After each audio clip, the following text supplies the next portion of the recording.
What up, Cavs Nation? I'm your host, Ethan Sands, and I'm back with another episode of the Wine and Gold Talk podcast. I'm joined by your favorite beat reporter, Chris Fedor, and we're going to get into a little bit of this coaching search that's starting to heat up our airwaves as of recently. Chris, you were on the phones today, getting into contact with the higher ups, getting into contact with some smarter people that we want to hear about.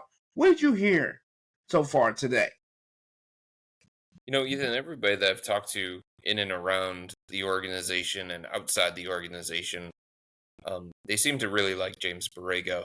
That doesn't mean that he is definitely going to be the guy. I know that the Cavs are scheduled to interview Kenny Atkinson in person at some point this week as well. And he makes a lot of sense, and he's had a bunch of different people vouch for him.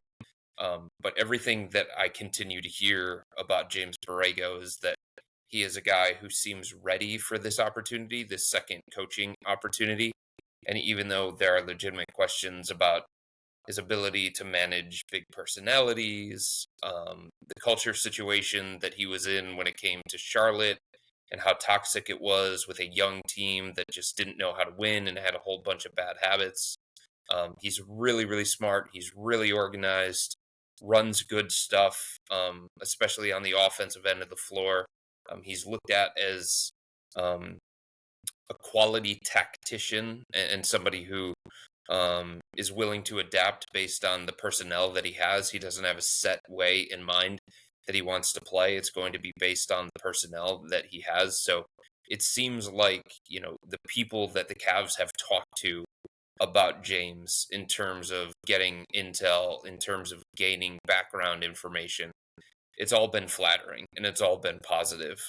And the fact that, you know, he is in town, in person, having this interview, it tells you that he has advanced to the next phase of this sort of thing.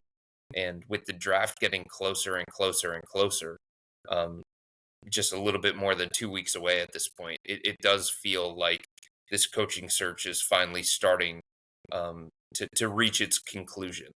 And it does feel like the Cavs have, you know, a few different candidates that they've really keyed in on here specifically, with Borrego being one of them and Kenny Atkinson being another one.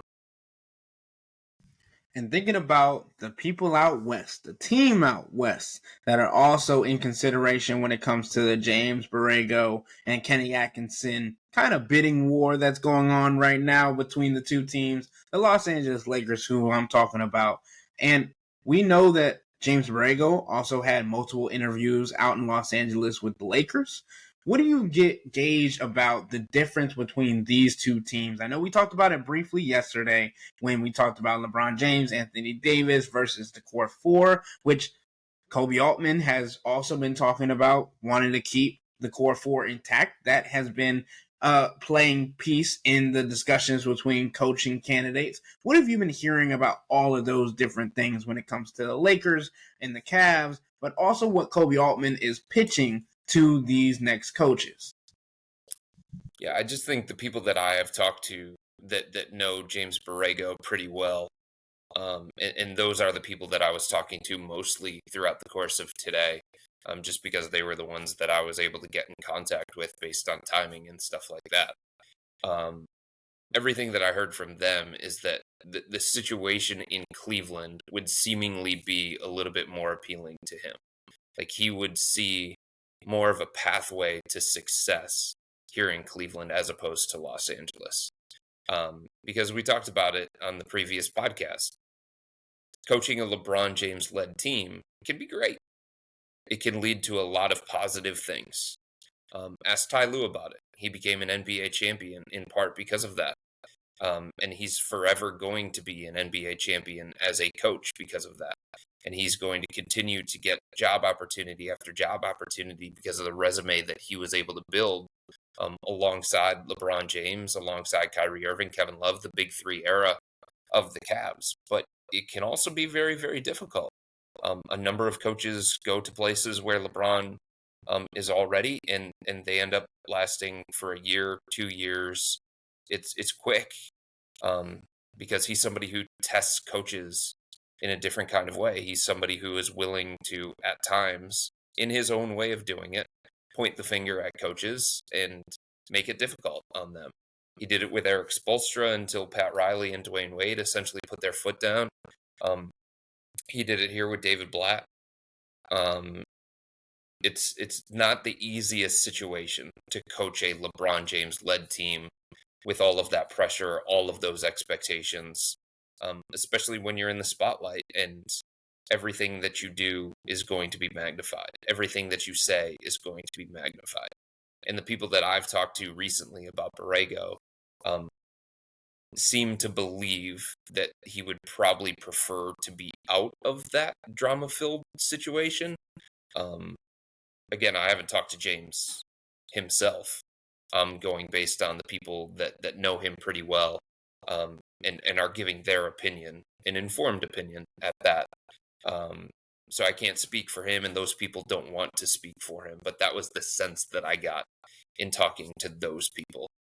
The other thing is, Ethan, like the Los Angeles Lakers situation with their coaching vacancy and the Cavs having a coaching vacancy, there was always going to be some kind of intersection of candidates, always. Obviously, there's only so many different guys that are appealing when it comes to any kind of coaching search. And oftentimes the teams with openings are going to look at the same guys because they're well respected, because the feedback is positive, because the intel that they gather is positive as well.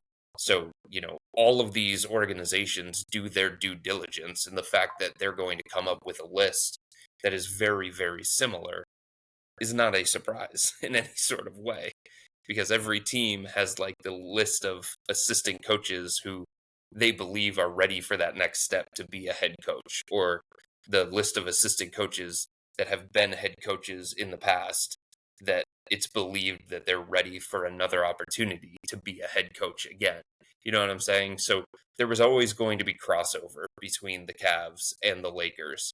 And I think the Cavs are really, really comfortable in the way that they've conducted their search. I think they feel good about what they can pitch to these prospective candidates, about why the situation in Cleveland should be appealing to them. And I don't think they're sitting there saying, we need to speed up this process. We need to rush. We need to do something because the Lakers loom all the way out west, and we've got to be nervous about them potentially taking one of our candidates. I think they don't have a specific timeline in place, but I think they have, a general idea of how long coaching searches typically take and how long they want this one to take.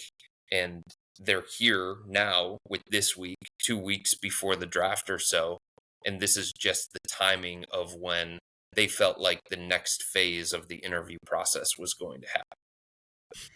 And Chris, a little tidbit that I found while doing some research on James Borrego, his first win, albeit as an interim head coach, was against the Los Angeles Lakers on February 6, 2015, in an overtime win, 103-97 against the Lakers with the Orlando Magic. And I was looking at these lineups, Chris.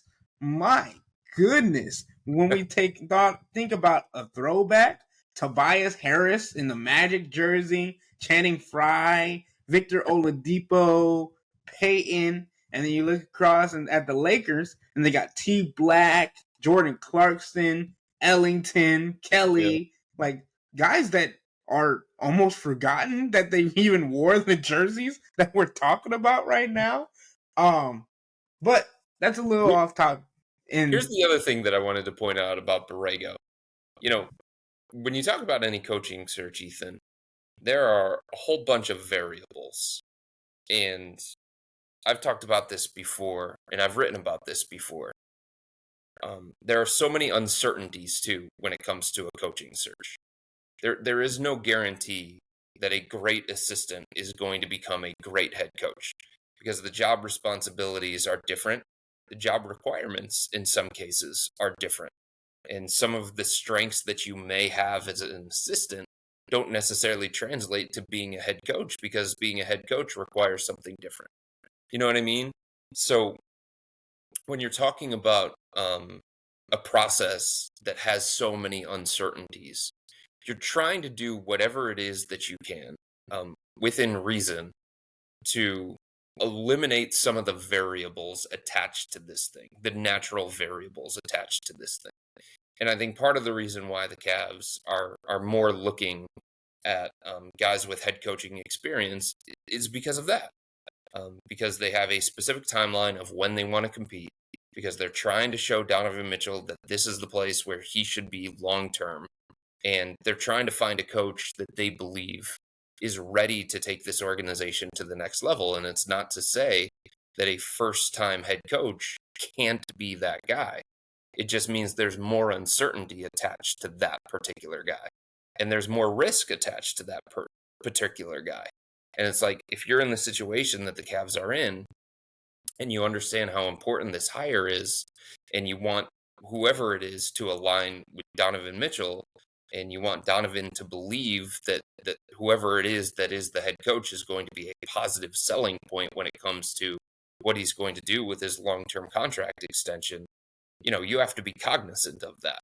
The other thing when it comes to this is so much about what the decision makers do for the Cavs is about building a relationship with a bunch of different people around the NBA, right? That's part of their job. They have to have these relationships with different organizations, with different assistant coaches. That's why you see all these different guys from the organization before games lining up and having these conversations and keeping up relationships and all that kind of stuff. But the truth is that everybody inside this organization for the Cavs has relationships that are going to be stronger, just stronger than others. Kobe Altman is very, very close to Justin Zanuck, one of the lead executives for the Utah Jazz. That's just somebody that he has gotten closer to over the years. That's somebody that he has done a lot of business with over the years. I'm saying all of this to also say that there are no stronger ties between the Cavs organization and another NBA organization than the New Orleans Pelicans. So the intel that they're able to get on James Borrego, it's all coming from trusted sources, right? It's all coming from people that members of this organization have deep ties to. And they feel like the feedback that they're going to get is not going to be BS. It's going to be real. It's going to be honest. It's going to be upfront. Not only is David Griffin there, who basically mentored Kobe Altman, but, there's an assistant coach for the New Orleans Pelicans who was in the Cavs front office for a couple of years before he went to New Orleans. That matters. That is a guy who was on the staff with James Borrego, saw him day in, day out, worked with him day in, day out. You know who else is there in New Orleans? Larry Nance Jr. And the Cavs have had conversations with Larry Nance Jr. because Larry is very, very close to Kobe Altman. And he still pays attention to what happens here in Cleveland. And there's still a relationship that Larry has with various members of the organization that goes far beyond just Pete Nance being on this roster. So the Cavs are able to call Larry and get an honest player's opinion of James Borrego, right? And then Trajan Langdon was somebody who was in the New Orleans front office. He's now with the Detroit Pistons running their entire basketball operations.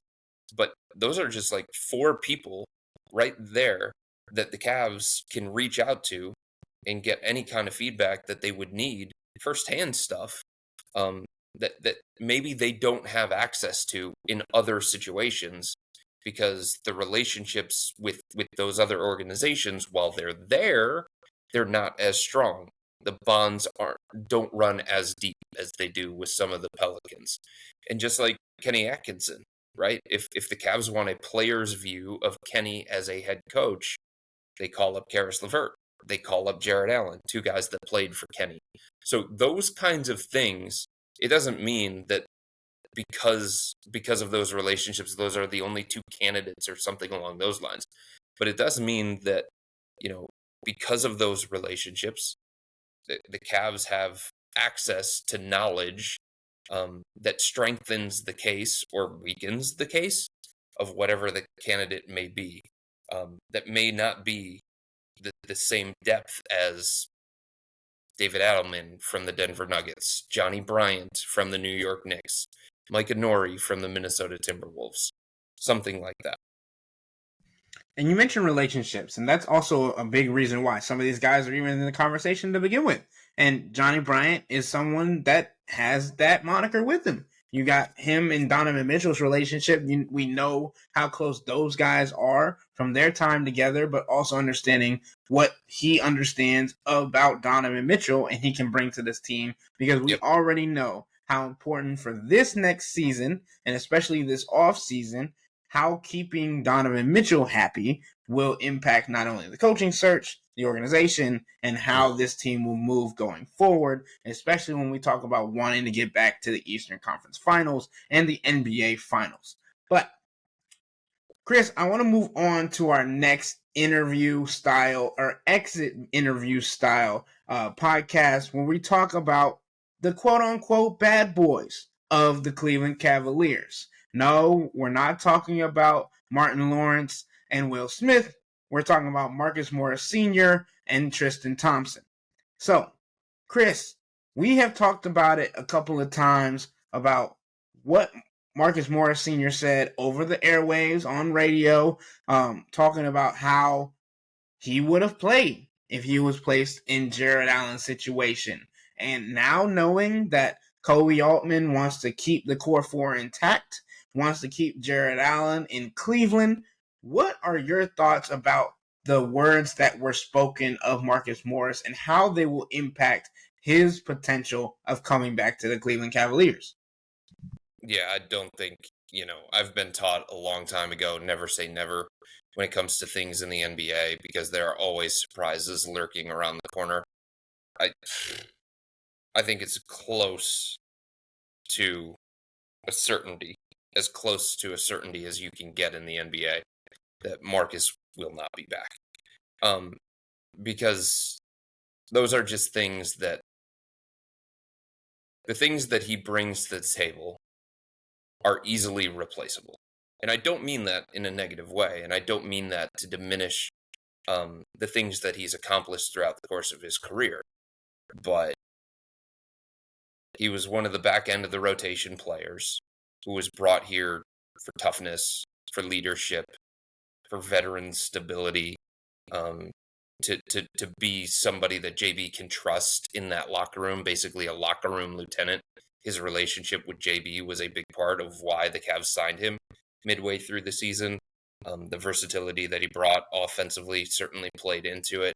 The toughness, the tenacity on defense, the playoff experience, like all that kind of stuff. But you can find guys with those kinds of qualities that aren't going to ruffle feathers, or that haven't ruffled feathers already. You know what I'm saying? Like, you can find somebody that isn't going to air stuff that is family business in that kind of environment. Somebody who is going to say things that are a little bit more glowing about Jared Allen, a little bit more positive about Jared Allen, a little bit more teamy about Jared Allen, if you want to go that direction. And it's not to say that Marcus was, let's see how I want to phrase this. Marcus wasn't the only person in that locker room that was grumbling about the Jarrett situation, okay? But he did it publicly, and he did it in a more mean way, more of a question the guy's toughness. Look what I would have done if I would have been in that situation, kind of comparing the two, you know what I mean? And I just think once you go down that road and you're Marcus, that is a quick way to burn a bridge. And I would find it hard to believe that the Cavs would welcome him back in the locker room. And like I said, the things that you like about Marcus, the reasons why the Cavs signed him, you can give those reasons for a bunch of other players around the NBA. And you can find your version of Marcus Morris a different way this offseason in a different person. And you also think about the potential reasoning as to why Marcus might have said what he said on publicly. One being he wanted more playing time, and we knew that from the beginning. Like when I asked him at one of his first interviews, press conferences, when he got to the Cavs about what do you think about playing in the playoffs but not really having a significant role, he was like, "Well, I don't really expect there to be no opportunity for me." Well, and then at the end of the playoffs, he was like, I didn't think I was not going to play this much. Right. So, I mean, Marcus played 9 games in the playoffs, 1 start, 15.3 minutes per game. He averaged 6.1 points per game, shot 39.1% from 3-point range, and 45.8% from the field over the playoffs with the Cavs. And we know that he played 12 games during the regular season with the Cavs as well. So, like Chris said, these are replaceable numbers, but the biggest thing that the Cavs were looking for when they went and got Marcus Morris Sr. was toughness. So it's ironic that the reason that he's going to be leaving the Cavs or not welcome back, potentially, is that he was questioning somebody else's toughness on the Cavs. But another guy who brought toughness to the Cavs this past season after signing a 1-year deal was Tristan Thompson. And Tristan Thompson is beloved by Cleveland Cavaliers upper management. He did do some questionable things throughout the season that may have ruffled some feathers a different way. But Chris, what do you think about the potential and the possibility of Tristan Thompson returning for the Cavs and being an enforcer, which they might be losing with Marcus? I certainly think there's an opportunity for Tristan to come back. I don't think the Cavs are going to make it an off-season priority. If you think about when he signed this past off-season, it was late in the off-season. He was basically the last member of the Cavs free agency class. He's not a guy at this stage of his career that is going to be a priority for really any team in the NBA. It's, do we have a spot? Do we need some more depth inside? Do we need some toughness? Do we need some playoff experience? Are there ties with him in the organization? What's the relationship like with that guy and the head coach? JB was part of the Tristan Thompson thing too, right? JB had trust in Tristan. JB had a previous relationship with Tristan. And JB talked about that throughout the course of the season. He's gone. Many of the assistants are going to be gone too. So how much do you factor that into the equation? Would James Borrego, Kenny Atkinson, Dave Yeager, Mike Inori, David Annelman, any of these other, Johnny Bryant, any of these other coaching candidates want somebody that fits their scheme a little bit better? Like, all those things come into play when you talk about signing a free agent. In saying all of that, I think Tristan would like to be back. I think, he enjoyed his year here. I think he feels like he did many of the things that he thought he could do when he did sign the contract. I also think what happens with Darius Garland matters greatly in the Tristan Thompson equation. He was basically living with Darius during the year. They would leave every single practice together. They would leave every single shoot around at the same time and walk to the bus together. So Tristan was basically Darius's big brother, and he has been since Darius came into the NBA. If Darius gets traded this offseason, I don't think you can completely dismiss that, because the Cavs could certainly get blown away by an offer. I don't think they feel like they need to trade Darius. I don't think they feel like the fit between him and Donovan is so wonky that one of them has to go in order for Donovan to agree to a contract extension. And I also think they believe that whoever the next head coach is somebody who's going to be capable of getting more out of the Darius Donovan pairing, and more out of the core four in general. That's part of the reason why you make a coaching change rather than, significantly altering your roster, because you want to see if somebody else can do what that previous coach couldn't.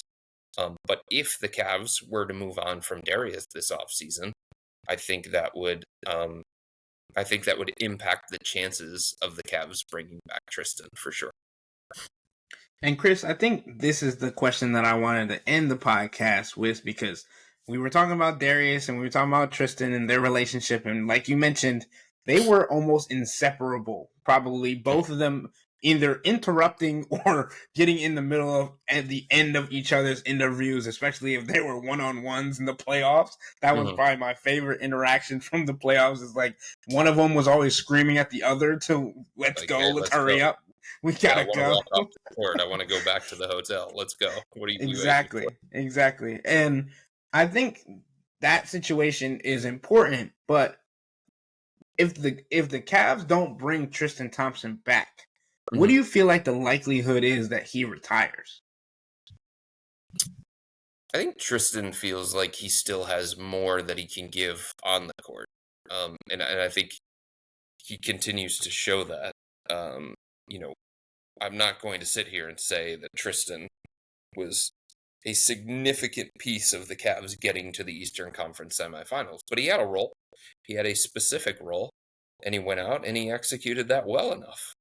And I think as long as he feels like he can still do that, give 8 to 12 minutes a night, um, pay it forward, a phrase that he really, really likes to use in terms of helping mentor some of the younger bigs or the younger players.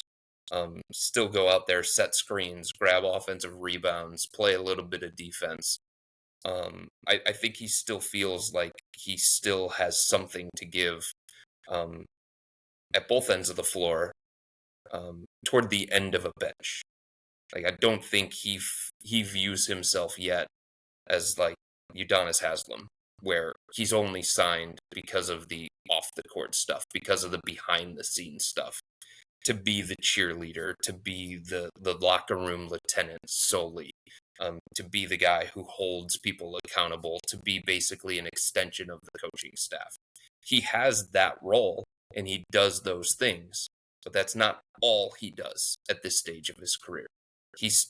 It feels like he still feels as if he can give something on the court. So I don't think he is ready for retirement yet.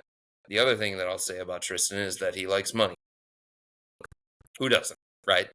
So if somebody's going to give him $3 million to play a season, I think he would sign up for that in the right situation, of course.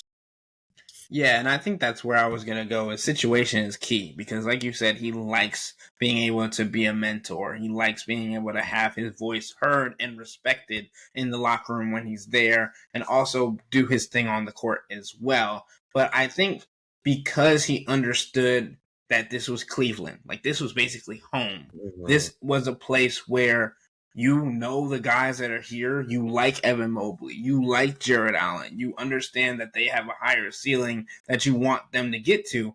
And you also want to be a part of the next time that they get to the NBA Finals or Eastern Conference Finals, and you can say, I did it without LeBron James. That's also a thing that could be up in the air for Tristan. But I want to talk about what Tristan did this season, and obviously the 25 game suspension earlier in the season kind of changes these numbers. But he played in 49 games. He averaged Mhm. 11.2 minutes per game. He scored 3.3 points per game, and he shot 61.3% from the field. He did not attempt a three-pointer this past season, and I think we all know why that is. But he was able to grab 3.6 rebounds per game, and he was able to facilitate, or actually, but yeah, so those are the numbers that we wanted to get for Tristan. And his playoffs, it was based on need. It was based on garbage time most of the Mhm. time when you're getting blown out and you just want to give Jared Allen, or not Jared Allen in this case, but Evan Mobley a blow. So I think it's interesting because, like we've talked about, relationships are a big part of everything that go on in the sport. And I think that's one of the big topics that we touched on today. Chris, for both Marcus Morris, Tristan Thompson, or even the coaching search, is there Mhm. anything you want to end with before we get out of here? And back to your question about Tristan, I had a conversation with him early in the season for a piece that I was working on. We were in the visiting locker room, I believe it was at Wells Fargo Center in Philadelphia. And I said something to Tristan about how old he was and how long he's been in the NBA. And he was like, look, Chris, just because you've been covering me for 10 bleeping years, it doesn't mean that I'm old. And it doesn't mean that I can't offer anything on the court. And it doesn't mean that I'm ready to retire. Like, he basically did not enjoy the fact that I was essentially going down the path of, is this your final hurrah type thing with the Cavs? Is this the final chapter of your career? And is this what you're looking for in the final chapter of your career? Because he was like, look, I'm only 33. Like, I'm not that old. What are we doing here? What kind of conversation are we having here? So he snipped back at me. And I just thought about that as you were talking, that, you know, that just highlights the fact that he feels like there's more that he can give, and he's not, it doesn't feel like, ready for retirement yet. And I do think, like, if he's back, there are so many different factors that play into that. The other thing is, do they have Jarrett and Evan both back?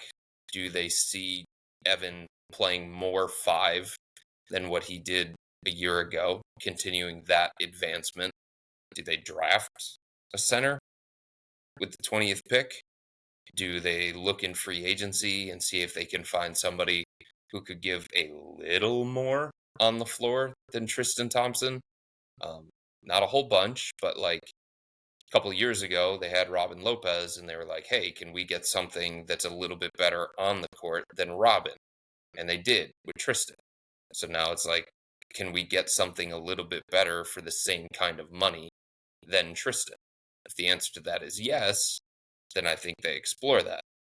If the answer to that is no, because it's such a thin center market to begin with, and you don't really want to go overboard with how much you're going to pay that position, because you still have Jarrett and Evan who occupy many of the minutes at center, then you say, okay, this is somebody that we'd be happy to bring back, and he can help the transition of whoever the coach is going to be.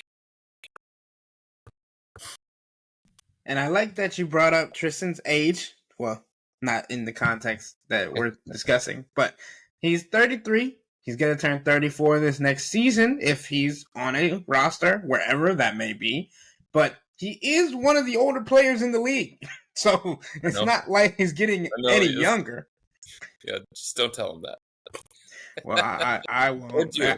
And see how he responds. I mean, I might pull the Jimmy card and say I don't want to start anything there. Yeah. We're gonna stray away from that. But if he's back next season, sure, Chris, I'll ask him about his age. Maybe closer or after his 34th birthday. But with all that being said, that'll wrap up today's episode of the Wine and Gold Talk podcast. But remember to become a Cavs insider and interact with Chris and me by subscribing to Subtext. The Cavs search is coming to a close soon, as the draft may be approaching faster than we have thought. So, if any news breaks, this is where you're going to get it first. So, to get that news, sign up for a 14-day free trial or visit cleveland.com/Cavs and click on the blue bar at the top of the page. If you don't like it, that's fine. All you have to do is text the word STOP. It's easy, but we can tell you that the people who sign up stick around, because this is the best way to get insider coverage on the Cavs from me and Chris. This isn't just our podcast, it's your podcast, and the only way to have your voice heard is through Subtext. Y'all be safe. We out.